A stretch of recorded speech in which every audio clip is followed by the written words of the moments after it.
बच्चों, कैसे हैं आप? स्वागत है मेरी YouTube चैनल पर आपका।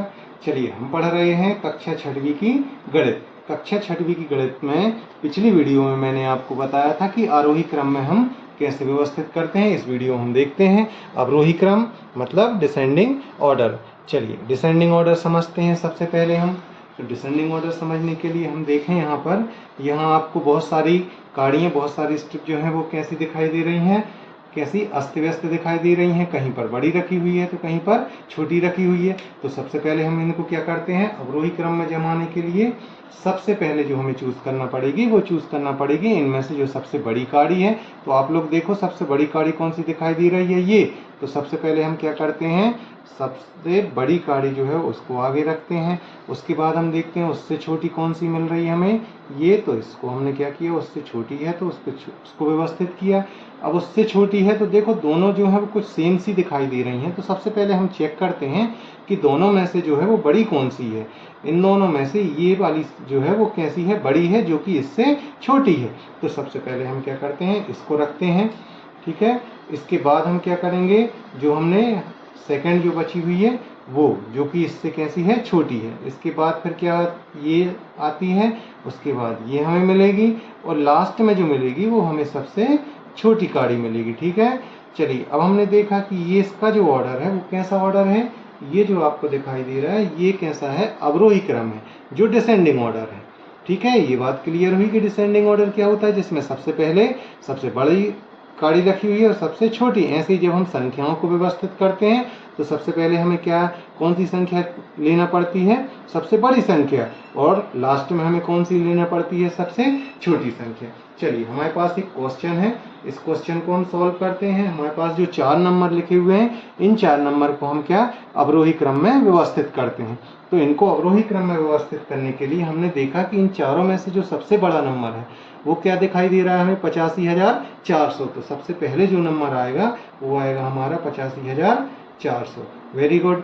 इसके बाद हम देखें कि ये जो दो नंबर जो है वो सेम दिखाई दे रहे हैं। तो हम देखते हैं इनके हजार के अंक पर सबसे पहले कौन सा अंक दिखाई दे रहा है, हजार के स्थान पर 7, जो कि सेम है।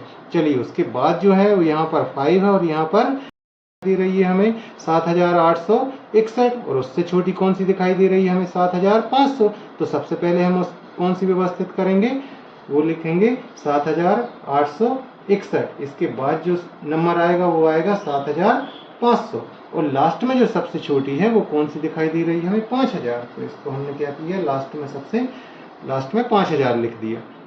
ठीक है, इसको इस क्रम में भी लिखा जा सकता है, और यदि हम इसको बड़े, इसको छोटे या बड़े, इन सिंबल से मैं इनको यदि शामिल करते हैं, इसके आधार पर जब हम लिखते हैं तो हम क्या करते हैं, सबसे पहले लिखेंगे 85,400, और ये इन दोनों में से देखा जाए तो ये बड़ी है और ये छोटी है। तो क्या होगा, इसमें साइन लगाएंगे हम बड़े का, ये हो जाएगा 7,861। इसके बाद आ जाएगा 7,500, उसके बाद आ जाएगा 5,000। ठीक है, तो इसको इस रूप में भी लिखा जा सकता है और इसको इस रूप में भी लिखा जा सकता है। चलिए, अब देखते हैं हम सेकंड क्वेश्चन में हमने देखा कि हमारे पास फिर से 4 संख्याएं हैं। इन 4 संख्याओं में जो सबसे बड़ी संख्या है वो कौन सी दिखाई दे रही है हमें, 92,547। तो सबसे पहले जो नंबर आएगा वो क्या आएगा, 92,547। इसके बाद अगला जो नंबर आएगा वो किसका आएगा, 88,715। तो ये आ गया 88,715। ठीक है, इसके बाद जो नंबर आएगा वो किसका आएगा, 45,321। तो ये हो गया 45,321, और लास्ट में जो सबसे छोटा नंबर है जो कि हमें दिखाई दे रहा है 1,971। तो ये हो गया 1,971। लास्ट में हमें सबसे छोटी संख्या हमें मिली। तो हम देखते हैं कि अवरोही क्रम में क्या होता है, क्रमशः सबसे पहले बड़ी संख्या आती है। ठीक है, और इसको इस रूप में लिखा जाता है, ये हो जाएगा 88,715। इसके बाद ये सिंबल के साथ में आपकी अगली संख्या लिखी होगी। ठीक है, और लास्ट में जो है वो सबसे छोटी संख्या। तो आपने देखा कि अवरोही क्रम में क्या होता है, डिसेंडिंग ऑर्डर में क्या होता है, सबसे पहले हम बड़ी संख्या लिखते हैं और उसके बाद क्रम से हम क्या करते रहते हैं, छोटी संख्याओं की ओर बढ़ते रहते हैं, और लास्ट में सबसे छोटी संख्या आती है। तो ये बात आपको क्लियर हुई कि अवरोही क्रम क्या होता है। Thank you.